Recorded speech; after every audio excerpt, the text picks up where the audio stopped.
Hi, I'm Susan, and today I'd like to make for you some candy cane cookies. There's a tradition in our family to have these. We have them for Hanukkah. It's something my mother always made when we were kids, and it just isn't Hanukkah without the candy cane cookies. Now, shortening used to come in those little tubs, but these little guys are great.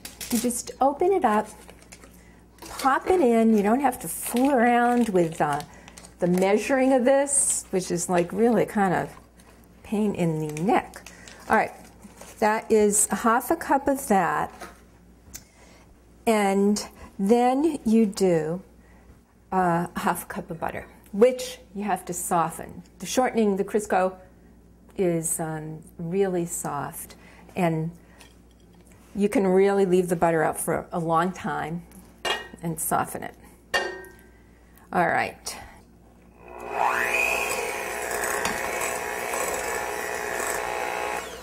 You want to just meld it together. It doesn't have to be perfect, just sort of nice and soft together. The next thing we're going to put in is 1 large egg. I always put it in a bowl beforehand because I don't want to get the shell in it. So you smush this around for a little bit. Okay, now I'm going to add the other few little liquid things next. This piece, it doesn't really matter what order you do things in. So we have some almond extract, 1½ teaspoons. I'm going to do it in this little bowl right here, can you see? So that, whoops, it pours out pretty quick. And 1 teaspoon of vanilla. Okay, I'm going to stir it up for another minute. Here comes the noise. You know, it looks kind of like scrambled eggs, but it just doesn't matter in this cookie. Okay, when you're putting in the confectioner's sugar, you do it kind of like in thirds. So I'm going to put in like a third of it. We're going to stir it up, with the mixer. Okay, my last little bit of confectioner's sugar.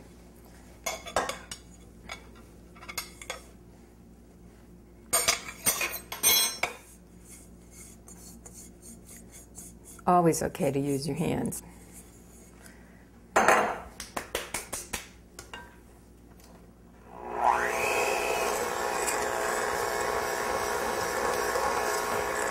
That looks good.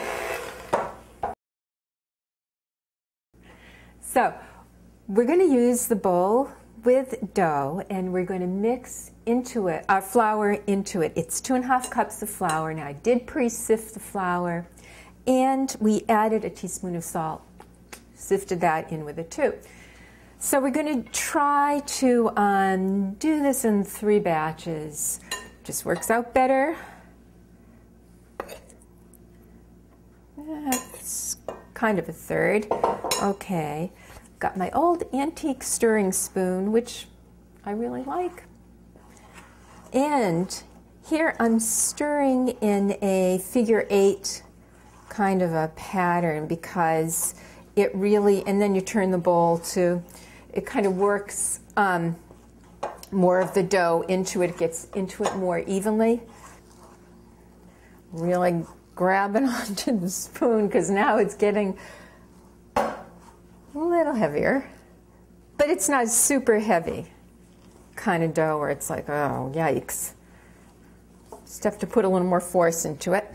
Almost done. I'm just going to scoop up from the sides. I think we're pretty good. So we've divided the dough. You kind of just eyeball it. You can judge. You want to have it divided evenly. I'm going to put this away for a second. This one is, now we're going to put red food coloring into this one. I have an amount on here, it's like ½ teaspoon. This is really, you got to eyeball it. So, and the red food coloring can be very potent. So here's how I tackle this. I put in 3 drops actually don't want to even get it on my counter. And I stir it up. This is not going to be enough, but this is a situation like in painting. Less is more. For me, I like it closer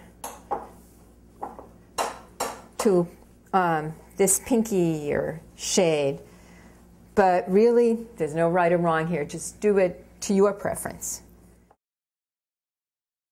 So here we go with the fun piece with these cookies. I actually took my rings off because it can get just a little messy. Well, not messy, but just sort of smushy. So you take, it says take a teaspoon. You have to start using your own judgment because it's really easy with these cookies to get them really fat, and they spread out and the shape doesn't look so great. So about that size. Start rolling it out just like you were in kindergarten. Roll it out like a little snake. And it says 4 inches. I know this seems a little silly, but the truth is, for the first couple, I actually use a ruler, and so I'm going to rip off a little bit of that because I have a tendency when I make these to make them really fat and really long, and they whoosh out. They're too fat. They don't look cute. So about that amount. And even as I'm rolling it, if it feels like too fat, I might just plunk off some more. Get rid of it. That's pretty good though. These are kind of thin. All right, here we go. Press them together just like this, and then you just gently start rolling them. Starts to take on the candy cane shape.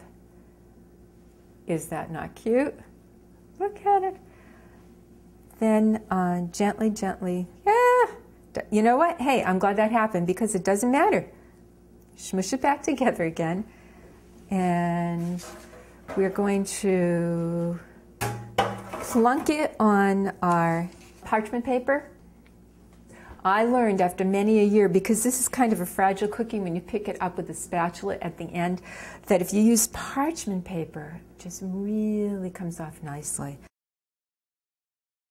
We're going to put them into a 375-degree oven. They cook about 9 minutes. That's varying. What you want to do is sort of get some brownness, a little bit of brownness, a hint like of brownness around the edges. Now, you really can't mess this piece up. Just regular sugar. Take a teaspoon, and there is no great amount, but you can see I'm just freely putting the sugar on there. And one time I skipped this step. It really needs the sugar. It just tastes great.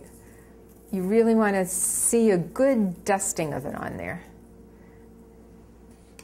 All right, so look, it lifts up very easily. And I just let it cool on a cooling rack for a little bit. They're really easy to freeze, so that makes it great. You can bake it early for the holidays. So I hope you enjoy these. They look great on a plate, they're delicious, and I think your family will be happy.